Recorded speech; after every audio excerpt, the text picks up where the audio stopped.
we are able to go to Dubai on business class for £500 together. So indirectly, we both paid £250 to go to Dubai and back. Like, to me, I had gone for free, because when I looked at the original price of the ticket, it was about £4,000. We had a companion voucher, we had a lot of Avios points, and when we put all those in, our Dubai trip on business class was literally £500 for both of us, which was insane. First of all, I'm going to talk about having the household account. So how you can get to that, by this time you have your own membership number. Maybe you've got your husband to get his, or your wife to get his as well. You've got your family members to get theirs as well. How are we going to move to the next level? You Google British Airways household account. Very simple. The first link that's going to come up, and I'll put that link in the description below as well. You click in there and then create a household account. So you can follow the prompt or fill the form that they bring to you and create a household account. When you create a household account, you become the owner or the leader of your household. So I'm the leader of my household because I like exploring and I wanted to keep everything in one place and monitor it. Then whoever is in your household that you would like to bring along, you can send them an invite. Now, you need to know that other people cannot join your household if they don't have a British Airways Executive Club membership account. What does this mean? I'll give you an example. So I wanted my mum in my household, and she doesn't really care for these things. So I had to create a household account for her with her email address and then send her an invite. So when you add someone to your household account, they'll ask you for their name and their membership number. So you need to know that. And I think their email address. So when you send them an invite, it will go into their inbox for them to accept. So when they accept it, they automatically become part of your household.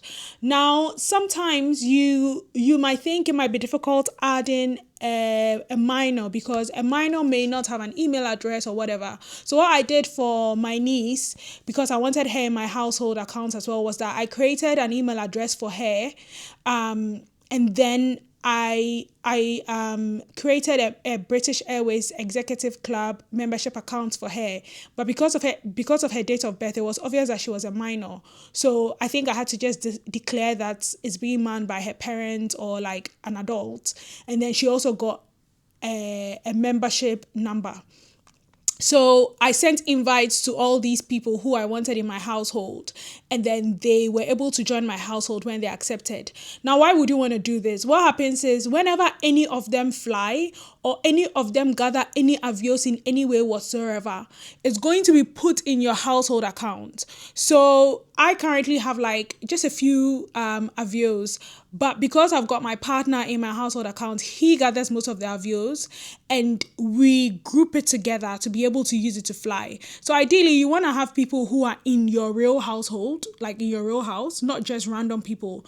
Because also when those people are trying to book a plane ticket, they can access your Avios. So they can use your Avios to book a plane ticket without asking you for permission because you've put them in the same household. So you want to make sure that the people that are in your household account are people that you want to be there and people who will not be stealing your Avios to travel. So when you are booking a plane ticket with your reward points, which is your Avios, you go into your British Airways app, you open it, and then you select reward flights, and then you put in where you're going, when you want to go, blah, blah, blah, and select down to when you pay for it, and then you see how many Avios plus money you need to add. So with this, using the reward flights, if you want to book for somebody else, you cannot book for them with your Avios points if they are not in your household account. So when I said I added my mum, so my mum flew over to the UK.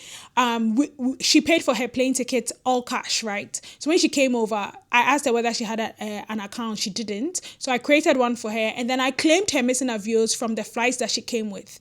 So now she had about 4,000 points from the flight, and then I added her to my household account, and now her 4,000 points were added to my household. Now she wanted to come again to the UK, and I said, okay, I'm going to pay for her plane tickets, knowing very well that I had a lot of Avios I was going to use for her.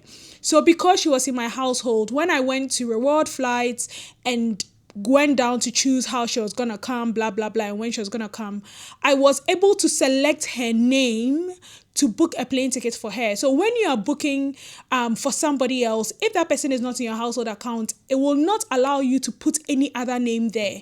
It can only allow you to select a name of somebody in your household. So you need to bear that in mind. So there were points where now my household account became so huge. I think they limit how many people you can put in there. And so I think my brother was in my house. I actually have 3 brothers. So all 3 brothers were in my household account, my mom, my dad. And so I decided that I wanted to add, there was a point where I wanted to like help someone by giving them Avios to book a plane ticket. And I couldn't add them because my Avios, my household account was just too big. So then I had to remove someone to be able to fit the new person in, so that I can now pick up their name when I'm booking using the reward flights tab or the reward flights method of booking. Now, one thing you should note, and I'm done with household accounts. One other tip you should note about Avios is that when you're booking your plane ticket, just by normal bookings, book your ticket. You book it, put whatever details you put in there, and get to where you need to pay. So what happens here is that sometimes they show you that, oh, maybe you've got 2,000 Avios, and if you use it, we'll reduce your flight ticket by about maybe 50 pounds. You need to be careful when you're using your Avios there, because it might not be the best use of these Avios points. So I'll give you an example and put it in context for you. Now, we being aware that going to Ghana, we need 55,000 Avios plus £100, and we will get a plane ticket to Ghana. In this case, if I'm going to Ghana in December, the plane tickets are around £2,000. So if I went to do my normal booking the way people will usually book without knowing about reward flights, then if I had 55,000 Avios or even less maybe, they would have asked me if I wanted to reduce my plane tickets that I'm booking the normal way by the number of Avios that I have. And usually they would use more for less in terms of cash. So if you compare how much that 55,000 Avios is supposed to be worth if you had booked a reward flight compared to just reducing your normal booking by that amount that they are offering you, you notice that booking a reward flight makes it cheaper. So I always advise that you compare. If you maybe have just 5,000 and you're like, oh, they're going to take 70 pounds off of it, how quickly are you going to get to 55 or 100,000?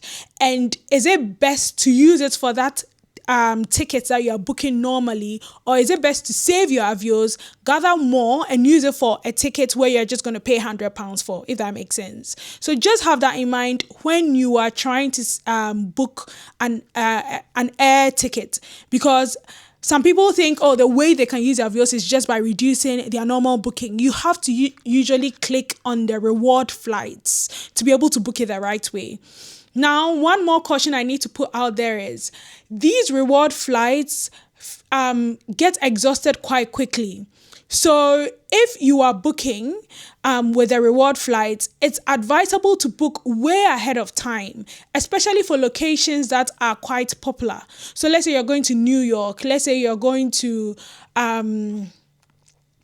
South Africa. You'll notice that maybe you're looking 6 months in and all the economy plane tickets are already taken. It's only business class that's left. And business class requires maybe 187,000 Avios before you can book, and you don't have enough. And then in your mind, you've saved up to 55,000 and you thought that should be able to get you a ticket, and now you are disappointed. So I would say make sure you plan ahead of time and be able to grab the few seats that they put there as reward flights. From what I've seen, they usually put about 8 economy seats every day for reward flights. So if you are not going to look at it ahead of time, others who know about it will steal the opportunity to book those reward flights if they have Avios. And then when you're ready to travel, you can't really use Avios for anything. Also, when you want to use Avios to book hotels and stuff, you can go into the Avios app and then click on Spend Avios, and you can explore how you can use it to book hotels wherever you're going, see whether it's eligible for that. But that also requires a few thousands of Avios to be able to get something decent and be able to get it at like a good price as you're expecting to get it at. So yeah, that's pretty much most of the things I thought I should cover concerning having your British Airways Executive Club membership. Once again, this video is not sponsored. It's just a hack I found in the system that I've studied and have used, and it has worked so well for me. I mentioned how I went to Ghana with Avios. There's one particular one that was the best of the best. So I went with my partner, and we are able to go to Dubai on business class for £500 together. So indirectly, we both paid £250 to go to Dubai and back on business class because we had a companion voucher, we had a lot of Avios points, and when we put all those in, our Dubai trip on business class was literally £500 for both of us, which was insane. Like, to me, I had gone for free because when I looked at the original price of the of the ticket, it was about £4,000. And I had gotten it for £500 because all the other things I did not actively pay money for. I got them by just gathering. So all the best saving some cash on your plane tickets. All the best making sure you sign up for all of these so that you can get more money in your pocket in this UK because it's tough.